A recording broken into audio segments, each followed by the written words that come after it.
Welcome back to the sewing room. I'm Laura, and today I'm going to talk to you about how to get your lovely paper patterns back into their envelopes. As you can see from the pattern cabinet behind me, I have a lot of patterns, and I do sometimes not put them away quite as quickly as I should. So today I'm actually going to be organizing 3 different patterns, and I'll show you 2 different ways to get them back into the envelope without any stress, fuss, or muss.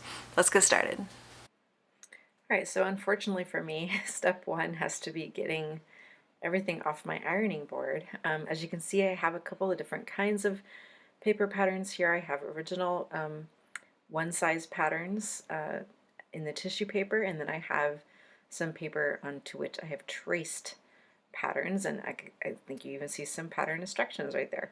So first of all, that all has to come off the ironing board to give me some space.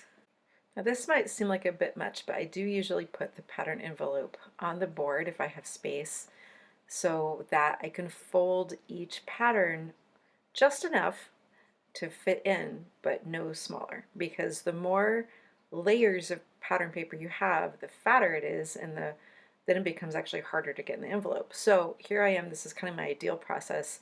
I fit the pattern piece to the envelope, I fold it, and I'm trying to remember to fold it with the printing on the outside, because that way when you are kind of searching through a pattern, like if you're looking for a specific part of the pattern that you want, that becomes a lot easier if you've remembered to fold it that way. And you can see me using, here I'm using, so I've switched, I have 2 different patterns here I'm doing. And in one case I'm using the actual envelope, and the other one I'm using the pattern instructions, which also need to fit inside the envelope. And you can see I'm using my little travel iron here. This is one that I take to class. And part of why I use it for paper pattern work is because I never put water in it. And if I never put water in it, then it can never accidentally spit water onto my patterns. But sometimes you don't have an iron, or maybe you don't have an iron that doesn't have water in it. And so as a nice alternative, basically any essentially rigid object will also work to help. In paper crafting circles, they sometimes use something called a bone folder. This is a point presser that I have just for sewing. You could also use the edge of a ruler if the edge of the ruler is sufficiently smooth. You don't want anything that's going to snag or damage the patterns.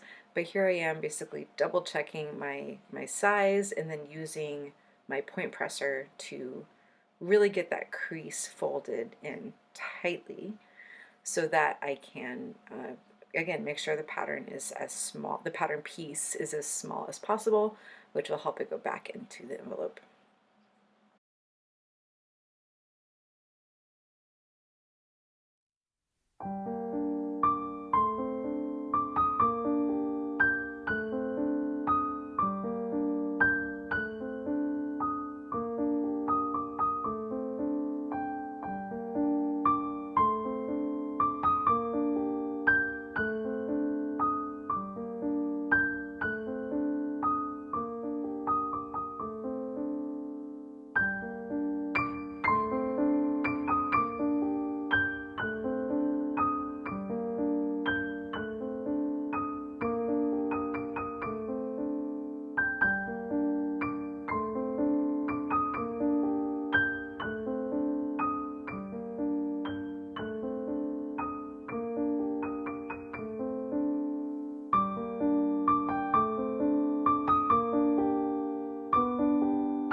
All right, well, that's enough struggle for one day.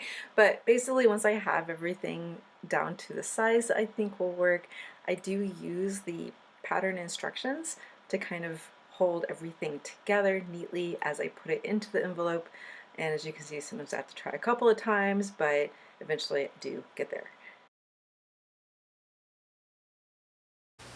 If you've been here before, thank you for coming back. If this is your first time, thanks for coming by. Either way, hope to see you soon.